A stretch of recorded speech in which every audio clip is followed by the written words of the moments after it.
A late 8th inning comeback for the Seacoast Mavericks. Find out if it was enough to take down the North Shore Navigators at Frazier Field on Saturday night. Maverick Spotlight has the highlights right now. There's a good part of the squad goofing off in the pregame, staying loose, staying active while the home team takes batting practice, and perhaps just a little too active for the likes of Victor Sorrento and company.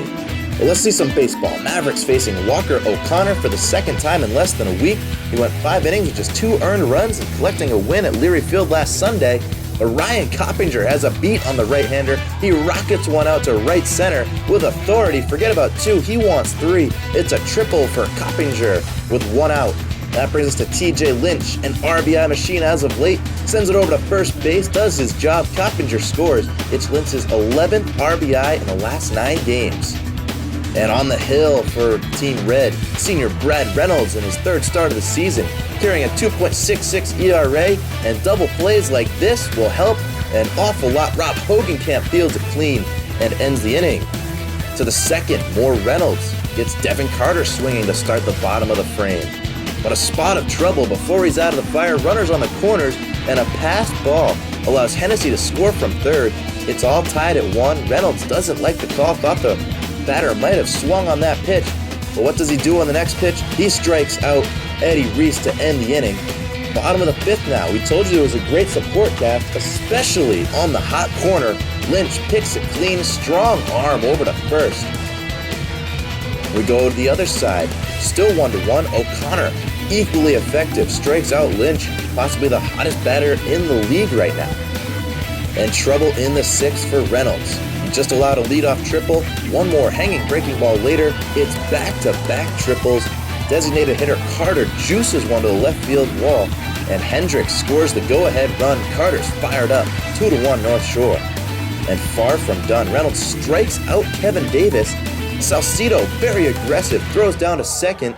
It gets away from the second baseman. Hirsch is over to 3rd, and that would be the end of the day for Reynolds. 5 2/3 innings pitched, 7 hits, 4 runs allowed, no walks, 4 strikeouts. We get sophomore Brad Applin. He takes the rock, trying to salvage things, and he's ahead 0-2 in the count, but Eddie Reese thinking something else. Another ball smashed to the St. Mary's sign. A run scores. Reese is to second. It's 4-1. And once again, Applin with 2 strikes, but Pat rallied. Unfazed, wraps one hard in the hole.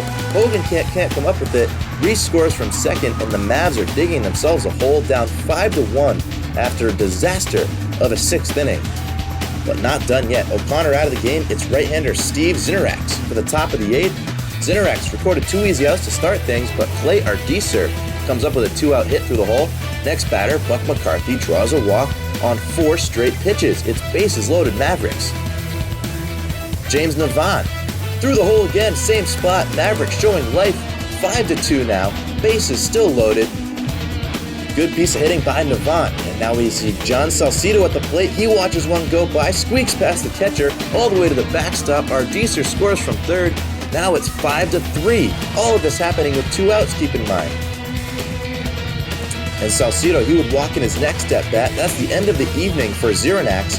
Mike Tirzy out for damage to control to preserve the lead, and he had a tough bid facing Rob Hogenkamp.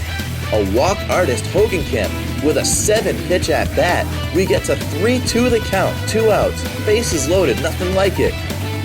And a weak pop-up, though, by Rob Hogenkamp, a chance to be the hero instead. He's the GOAT. Extinguishes the rally for the Mavericks, and that's as close as they would get. Submarine pitcher Ryan Grant comes in for the close in the 9th, records 3 straight outs as Fenwick chops one to short, and the Mavericks come up short despite an 8th inning rally. 5-3 the final score from Lynn, Massachusetts. Coppinger, a solid day at the plate, 2 for 5 with a triple. The winning pitcher O'Connor. We talked to Clay Ardiser after the game with the post-game comments. We played pretty good, but we started off pretty slow. So, when you start off slow like that, and they have a couple of big ends, got to us. So that's pretty much what happened today. Why did it come short? We just didn't get the big hit today, basically, is what happened. Because, we had bases loaded, I think, twice. Couldn't get the runs in. That's all that happened. 2 days. Try to stay loose, stay fresh, and everybody needs to keep upbeat because we're playing pretty good ball. We just need to get in the groove of winning again and playing good. So hopefully we'll make the playoffs down the stretch here. But I'm doing all right. I just you gotta keep stretching every day, keep loose, so your body will stay mentally tough. But yeah, we're all right. As usual, some antics in the background of the post-game interviews. Here's a look at the league results. Raging Tide win 2 games, and that's trouble for the Mavericks. Titans take down the Sharks in a close one, 3-2. Silver Knights win 8-4. A good day for visiting teams. Except the Mavericks, who have now dropped 2 in a row. They fall to 7th place in the league, 2.5 games behind the Pittsfield Suns and that final playoff spot. All right, folks, that's going to wrap things up. Another episode of Maverick Spotlight from North Shore. Tough loss for the Mavericks. They look to get back on the winning train on Tuesday when they travel to Old Orchard Beach for a clash against the Raging Tide. Team right there in the standings with them jockeying for playoff position. Playoffs just around the corner. We're going to have video highlights covering this team all season long, right up until the end. Craig Riotto signing off on another episode. We'll see you on Tuesday from Old Orchard. Enjoy the rest of your weekend.